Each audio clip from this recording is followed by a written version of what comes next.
bugün çəkiliş qrupu olaraq Qazax rayonunun diaqnostika mərkəzindəyik.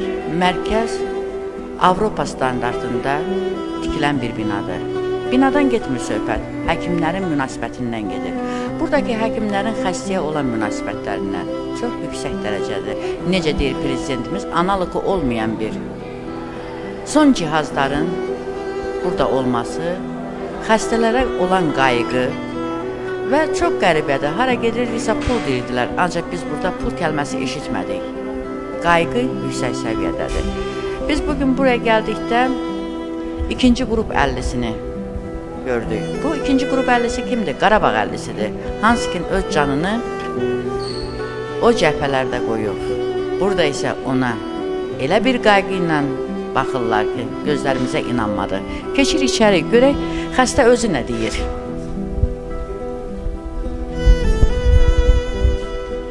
Özünüzü təqdim edəsiniz.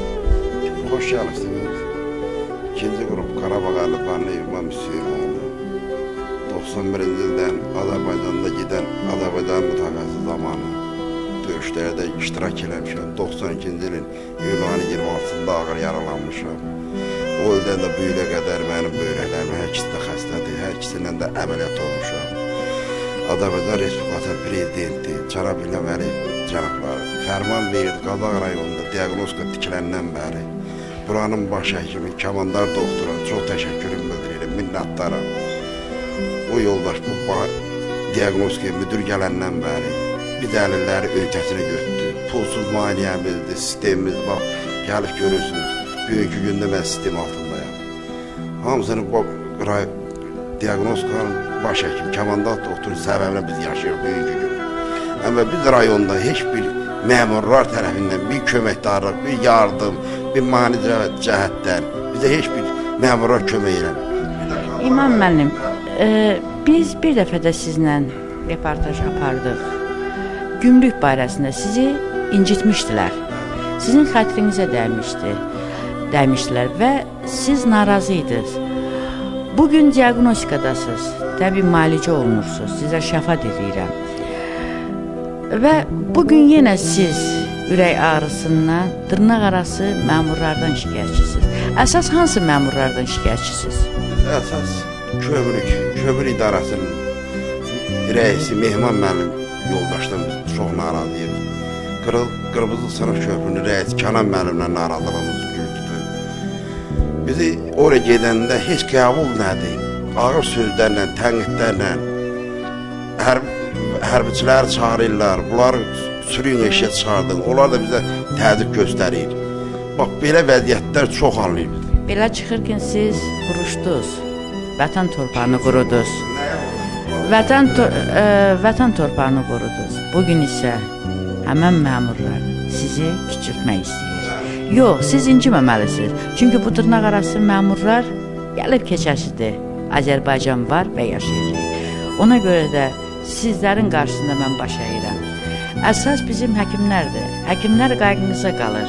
Deməli, Azərbaycan inkişaf eləyib. Qazax da onu kimi. Və son sualım olacaq sizə. Bugün nə istəyərdiniz? Bugün sağlam can istəyərdim. Torpağımızın azad olmağını istəyərdim. Mən də gözəl Azərbaycanın bayrağını götürüb, mən də əskərlər kimi qabağa gedərdim. Vətənimdən ötər, torpağımdan ötər, canımı bugünkü gündə fəda eləməyə hazıram. Xəstə olmağıma baxmayın. Əgər prezidentimiz Cənab İlham Əliyev fərman versə ki, müharibəyə başladı, siz yenə gedərdinizmi? Ən birinci bayraq əlində mən gedərdim. Torpaqlarımızın azad olmaq üçün, xalqımızın azad olmaq üçün ən birinci mən gedərəm. Çox sağ olun. Doktor, özünüzü təqdim edəsiniz. İbrahimov Kamandar Həsənoğlu. Doktor, bugün biz Qarabağ əlilləri haqqında bir veriş hazırlayırıq. Toğuz, Qazax, Akstafa. Tək bir şey işləyirik. Doktor Kamandar. Bizi müalicə edən doktor Kamandardır. Biz bir ona inanırıq. Pulsuz, parasız bizə bir atalıq eləyir.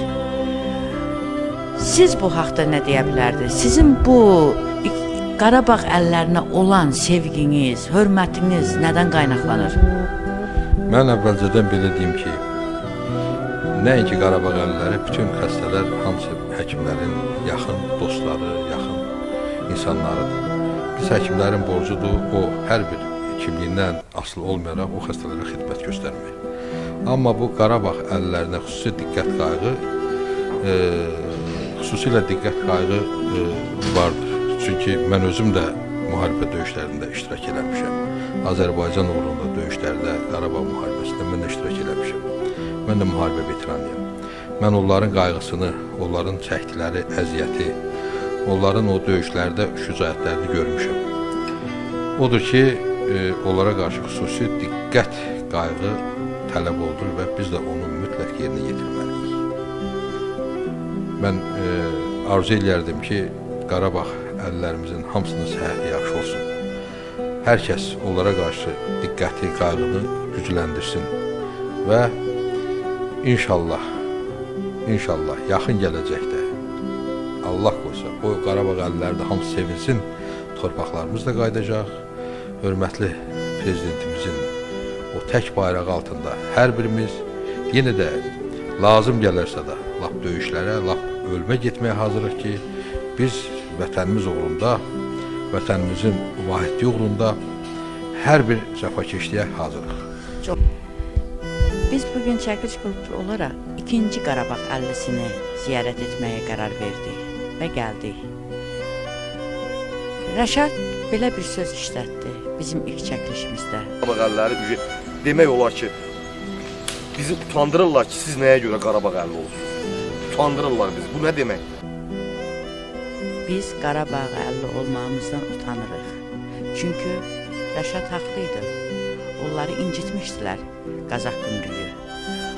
Bu söz mənə çox təsir etdi. Nədən? Utanmalıydı.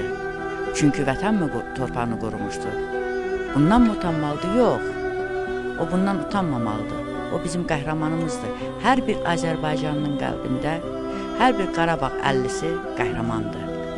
Çünki bugün bizim demokratik respublikamızın sakitliyini onlar qorumuşdu. Təbii ki, prezidentimiz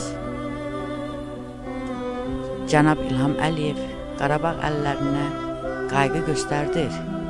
Bu gördüyünüz binada Qarabağ əlillər üçün tikilib. Hər şərait yaradılıb. Ancaq təəssüflər olsun o dırnaq arası məmurlar. Bu Qarabağ əlillərini çox incidir. Ona görə də 2-ci dəfə biz qərar verdik bu çəkilişi çəkək və gedirik Rəşad müəllimin evinə. Görək bizi necə qarşılayacaq? Evdədirmi? Biz bilmirik hələ. Qapını döyək, görək bizə kim açır.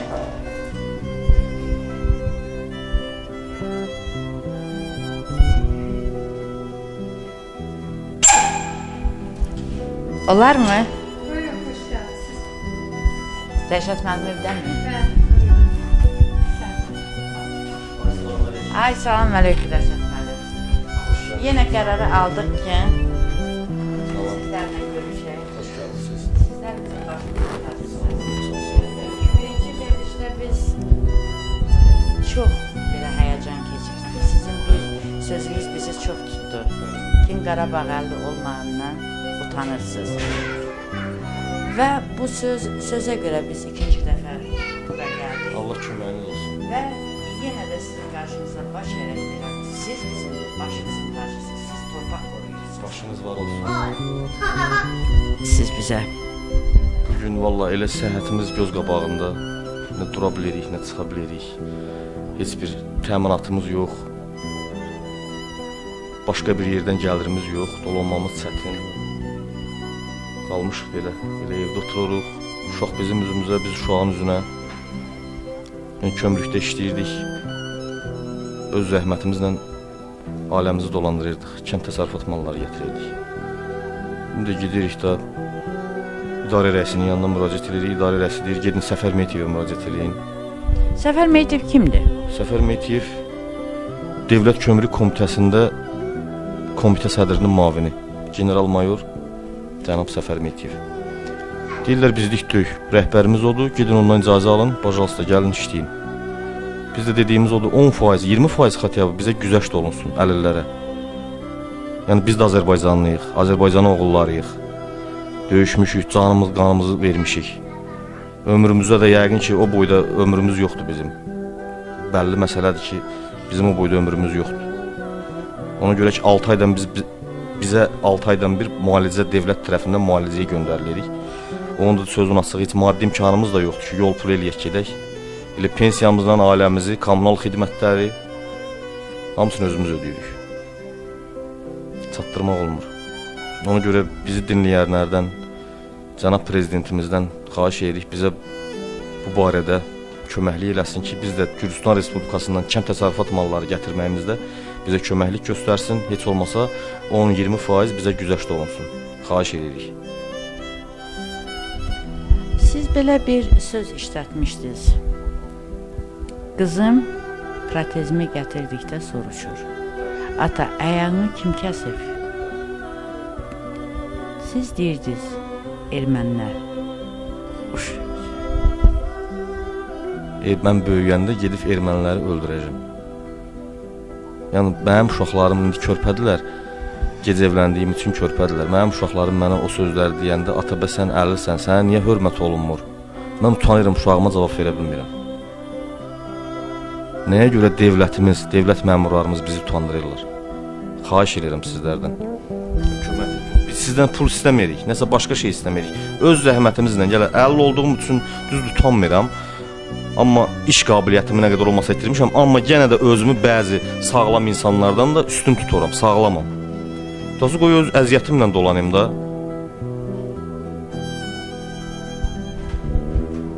Bugün gənclərimizə nə deyə bilərdiniz? Gənclərimizə vallah nə deyə bilərəm?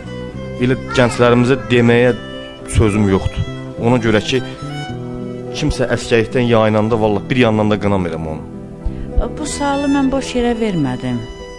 Dedim, gənclərimizə nə tövsiyə edərdiniz və ya nə deyərdiniz? Çünki biz müharibə şəraitindəyik. Və hər an prezidentimiz fərman verə bilər. Çünki 20%-imiz torpağımızın işğal altındadır. Qazax rayonu isə 7 kəndi. Bu gənclərin vətənpərvərliyinə və ya torpaqlarımıza olan sevgisi təbii ki, yüksək səviyyədədir. Siz belə bir cümlə işlətmişdiniz ki, Qarabağ əllisi olmaqdan utanıram.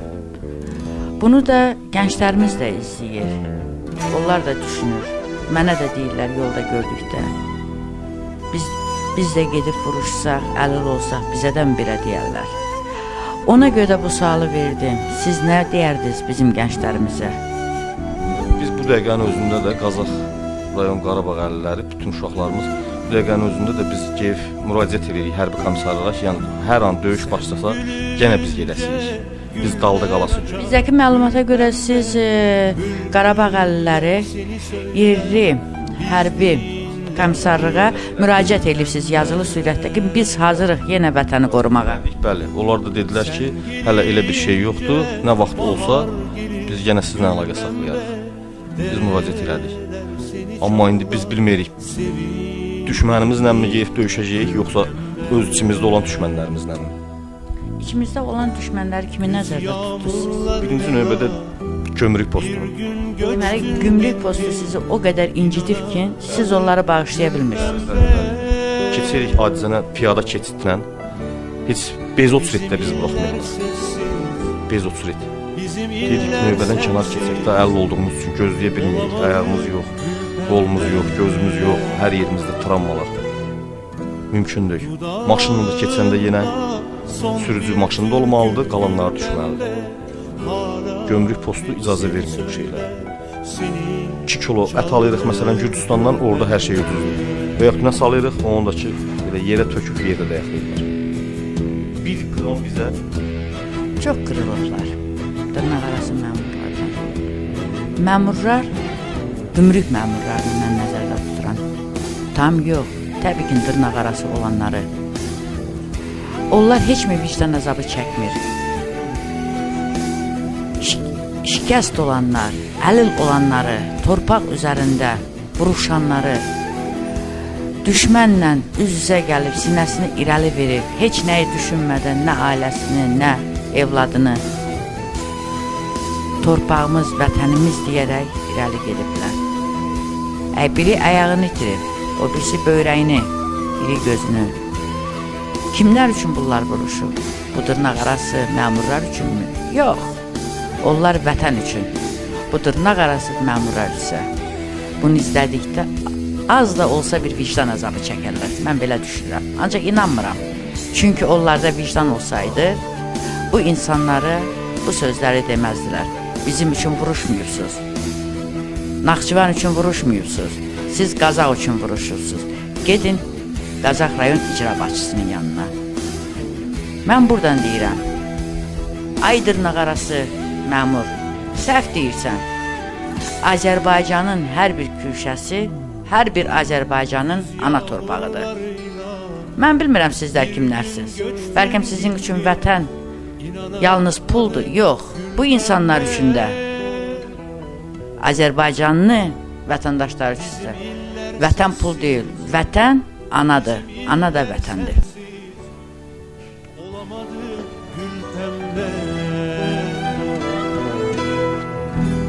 Dudağında son bir türkü gül pembe, hala hep seni söyler, seni çağırır gül pembe. Gözlerimde son bir bulut gül pembe, hala hep seni arar, seni bekler gül pembe. Dudağımda son bir türkü gül pembe, hala hep seni söyler, seni çağırır gül pembe. Gözlerimde son bir bulut gül pembe, hala hep seni arar, seni.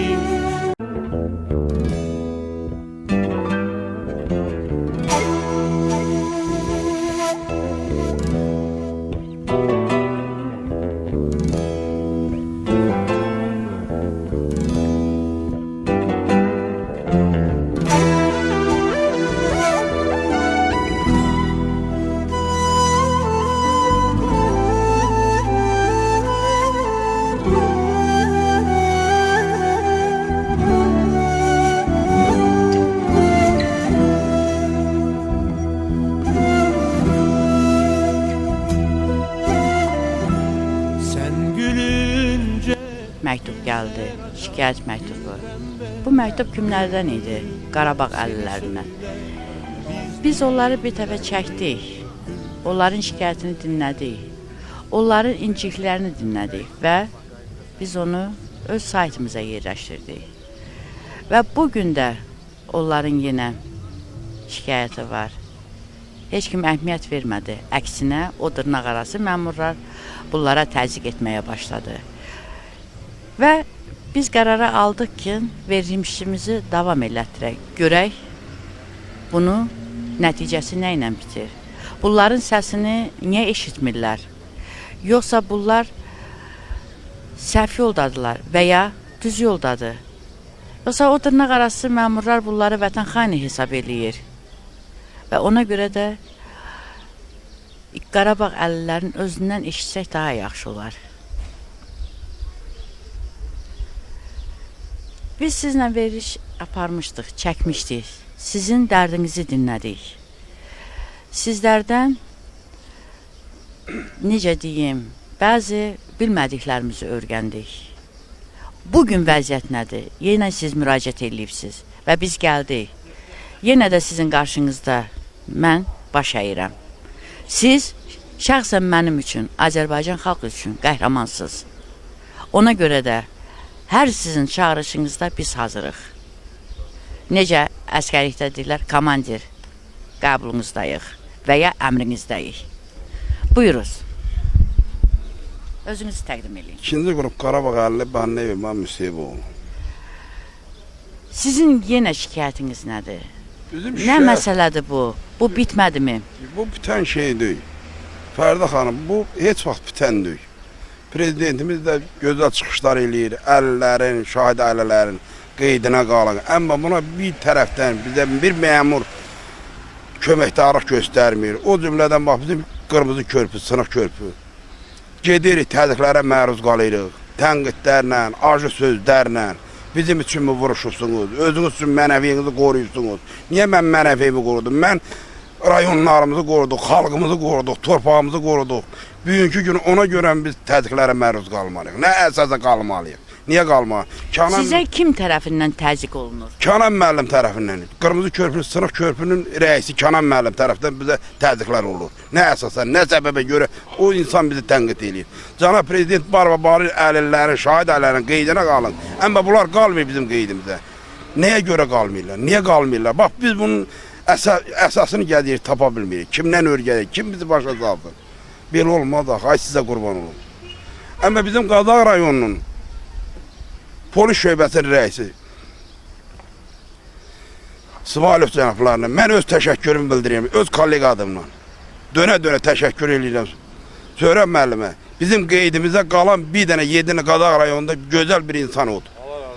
Allah razı olsun ondan. Onun həmişə biz o insana biz təşəkkürümüzü bildiririk, onu dəstəkləyirik. Qoy belə gözəl insanlar bizim rayona tez-tez gəlsinlər. Bizim də qeydimizə qalsınlar, bu qədər. Müəllim, sizlə biz görüşmüşdük. Bəli. Bu bizim ikinci görüşümüzdür. Sizə də mi təzyiq var? Bəli, siz bir dəfə də müsabiqə götürmüşsünüz biz əllərdən. Heç o müsabiqədən sonra heç bir adam bizim bu yəni tələblərimizlə bir maraqlanmadılar. Əksinə gedin, nə edirsiniz eləyin dedilər. Kimdən kimə şikayət edirsiniz? Belə bir hələ bir bizə bir mesajlar götürdülər ki, gedin. Belə çıxdı ki, bunların şəxsi atasının da ora. Biz heç bir şey istəmirik. Sadəcə olaraq biz orada nəsə hansısa bir dağılır məqsədindən, qazanc məqsədindən ailəmizə mi, orada bir 5 qəpik bir qazanc götürmə məqsədindən gətirəndə bizə elə bir öz Rastumbaş qədər elə bir şey qoyurlar ki, onun belinə. O heç 2 qat ona əvəzi ödənmir, çox qiyməti. Yəni biz sadəcə onu deyirik ki, nədir oranın rüsumu? Biz onu keçirək və bizə onlar hörməti olsun ki, qanun çərçivəsində oranı biz... Yəni siz deyirsiniz ki, qanun çərçivəsində nə var onu ödəyəsiniz. Bəli. Onlar isə artıqlamasından. Hələ 2 qat artıqlamasından, 3 qat artıqlamasından. Bağışlayın, sizi ayaqda saxlayıram. Çünki buradakilərin hamısı bilirsiniz ayaqdan. Sizinki tam belə məcburuq. Çünki biz reportaj hazırlayanda bilirsiniz. Ona görə də sizdən üzr istəyirəm. Sizdən çox soruşmayacağım. Sadəcə bircə sualı soruşmaq istəyirəm.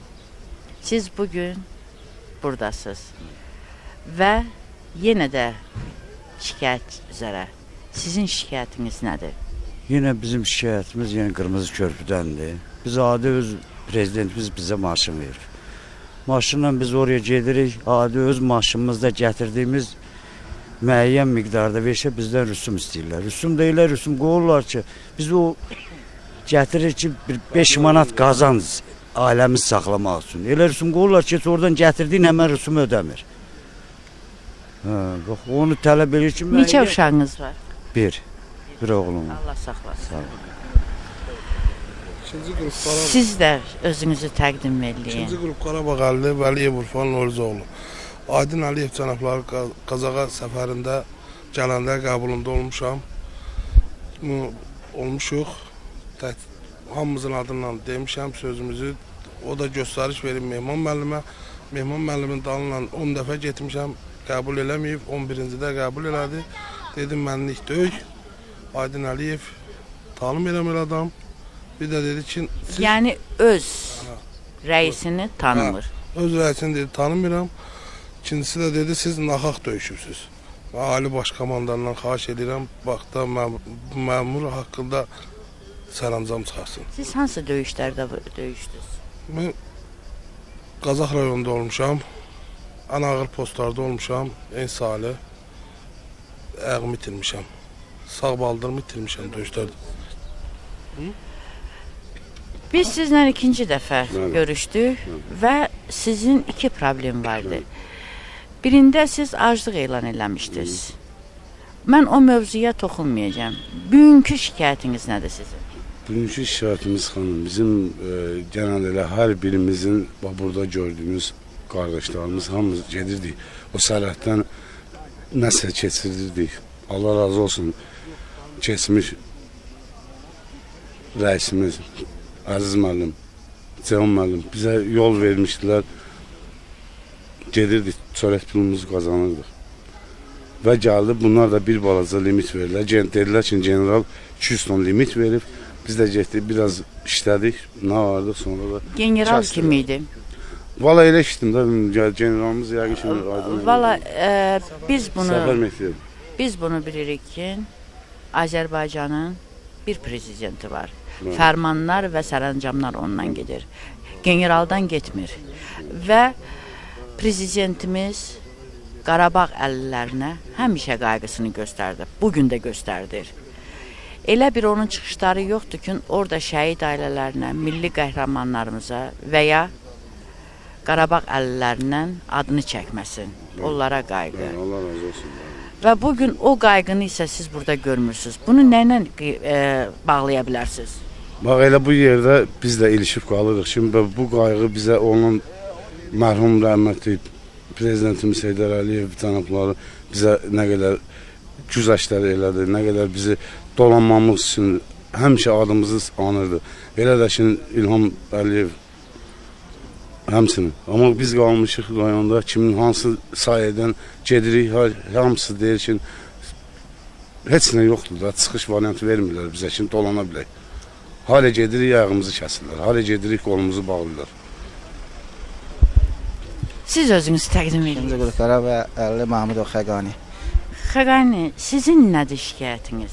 Mən də bu dostlarımla, bunların dedikləri bu şikayətlərlə bağlı, bunlarla tam şərikəm. Bu haqda cənab prezidentdən yəni dönə-dönə xahiş edirəm, yəni bu haqda bir tədbir görsün. Biz fəxr edirik ki, bizim belə bir prezidentimiz var və hər zaman onun hər bir kəlməsini bizim üçün qayda, qanundur. Xəqani, bugün biz müharibə şəraitindəyik.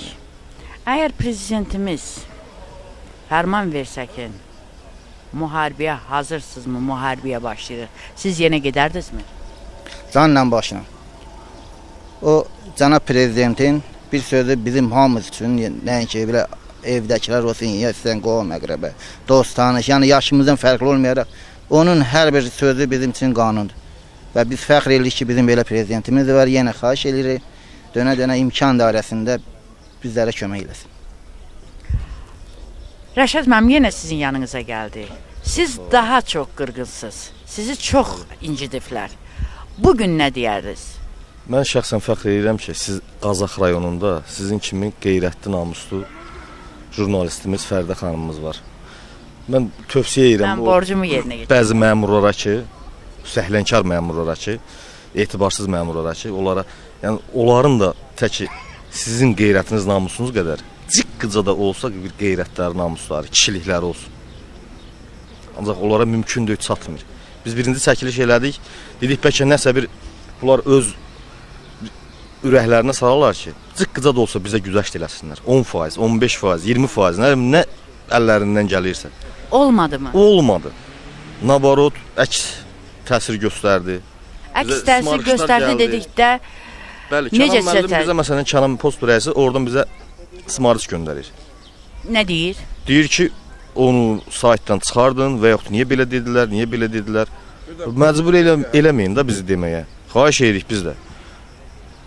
10% güzəşt, 20% xatiyabı, 20%, ən azından 10% güzəşt versinlər. Biz də balalarımızı, bu 9 nəfərik, biz də balalarımızı gedək nə iləsə dolandıraq. Biz demirik hər gün ət yeyək. Qoy ayda bir dəfə bizim də balamız kartofun içində ət yesin. Mən bu verilişi hazırlamağa çalışanda sizdə oldum. Bəli. Bir səhnə ilə qarşılaşdım ki, sizin körpə balanız sizin protezinizi gətirir. Bəli. Və belə bir sual verdi sizə. Ata, ayağını kim kəsib? Bəli. Siz cavab verdiniz erməni. Və o uşağın cavabı məni çox duyğulandırdı. Dedim mən böyüyəndə erməninin başını kəsəcəm. Siz orada öz humanistliğinizi göstərdiniz ki, yox, erməninin başını kəsmək lazım deyil. Orada da ayağı kəsilən atalar var. O səyinə məni çox duygulandırdı. Bugün də siz yenə vətən deyirsiniz. Və siz ilk çəkilişimizdə dediniz ki, mən utanıram, deyəm Qarabağ əllisiyəm. Bugün necə? Fərəh mi duyursunuz? Yoxsa yenə eyni fikirdə mi qalırsınız? Torpağımız üçün, vətənimiz üçün canımız həmişə fəda olsun. Yenə də biz gedəsiyik. Döyüş başlasa, cənab prezidentimiz fərman versə, biz hamıdan qabaq gedəsiyik. Amma belə vəziyyətlərdə, vallah, bir söz deyə bilmirəm. Dəqiq açıqlama verə bilmirəm ki, nə deyim mən. Yəqin ki, bizə baxanlardan, bizə səsimizi eşidənlərdən xahiş edirik, böyük məmurlardan, cənab prezidentimizdən bir tədbir görsün, belə məmurlara bizə köməklik göstərilsin.